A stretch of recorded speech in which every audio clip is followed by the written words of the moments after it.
तो आगे बढ़ते हैं आज की दूसरी खबर की ओर, जो पश्चिम बंगाल के एसआईआर प्रक्रिया से जुड़ी हुई है। जी हाँ, सुप्रीम कोर्ट ऑफ इंडिया ने पश्चिम बंगाल में मतदाता सूची को लेकर अहम टिप्पणी सामने रखी है। पश्चिम बंगाल में स्पेशल इंटेंसिव रिवीजन एसआईआर के तहत मतदाता सूची संशोधन को लेकर चल रहे विवादों पर सुप्रीम कोर्ट और सुनवाई करते हुए सुप्रीम कोर्ट ऑफ इंडिया ने महत्वपूर्ण टिप्पणी की है। यदि किसी मतदाता को गलत तरीके से सूची से बाहर कर दिया जाता है और वह चुनाव में वोट नहीं दे पाता, तो भी बाद में अपीलीय ट्रिब्यूनल के जरिए उसे दोबारा सूची में शामिल किया जा सकता है, बशर्ते उसका निष्कासन अनुचित पाया जाएगा। मुख्य न्यायाधीश सूर्यकांत की अध्यक्षता वाली पीठ, जिसमें जस्टिस जयमाल्या बागची और जस्टिस विपुल एम पंचौली शामिल थे, उन्होंने यह स्पष्ट किया कि न्यायिक प्रक्रिया के जरिए गलतियों को सुधारा जा सकता है और किसी भी योग्य मतदाता के अधिकारों की रक्षा की जानी चाहिए। अदालत ने यह भी कहा कि यदि कोई व्यक्ति गलती से मतदाता सूची में शामिल हो जाता है और वोट डाल देता है, तो भी ट्रिब्यूनल के सामने रिपोर्ट आने पर पूरी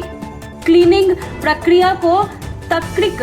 निष्कर्ष तक पहुंचाना जाना चाहिए, यानी गलत प्रविष्टियों को भी ठीक किया जा सकता है। सुप्रीम कोर्ट ने यह भी निर्देश दिया कि अपीलीय ट्रिब्यूनल बिना दस्तावेजों की सत्यापित जांच नए साक्ष्यों को स्वीकार न करे, ताकि प्रक्रिया पारदर्शी और निष्पक्ष बने रहे। सुनवाई के दौरान यह जानकारी दी गई कि लगभग 60 लाख दावों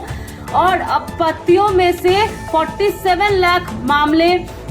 का निपटारा न्यायिकी अधिकारियों द्वारा किया जा चुका है और शेष मामलों को 7 अप्रैल तक पूरा करने का लक्ष्य रखा गया है। इससे पहले 31 मार्च की सुनवाई में अदालत ने याचिकाकर्ताओं को प्रशासनिक चिंताओं के लिए कलकत्ता हाईकोर्ट के मुख्य न्यायाधीश से संपर्क करने को कहा था। इस दौरान वरिष्ठ अधिवक्ता श्याम दीवान, जो ममता बनर्जी की ओर से पेश हुए, ने सुझाव दिया था कि मतदान से 7 दिन पहले मतदाता सूची को फ्रीज कर दिया जाए, ताकि कोई भी पात्र मतदाता छूट न जाए। उन्होंने यह भी प्रस्ताव रखा कि ट्रिब्यूनलों को तुरंत सक्रिय किया जाना चाहिए और मतदाताओं के दावे खारिज हुए हैं वे अपील कर सके और मतदान से पहले उनके नाम शामिल किए जाएं। इससे पहले 11 मार्च को सुप्रीम कोर्ट ऑफ इंडिया ने इलेक्शन कमीशन ऑफ इंडिया को निर्देश दिए थे कि वह कोलकाता हाईकोर्ट के मुख्य न्यायाधीश से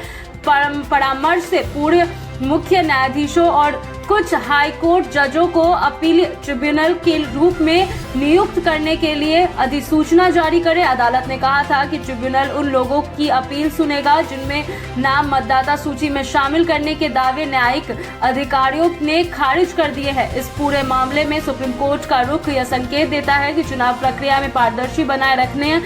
के लिए और हर योग्य मतदाता को न्याय दिलाना सर्वोच्च प्राथमिकता है। साथ ही गलत तरीके से शामिल या बाहर किए गए नामों को सुधारने के लिए मजबूत कानूनी व्यवस्था सुनिश्चित की जा रही है।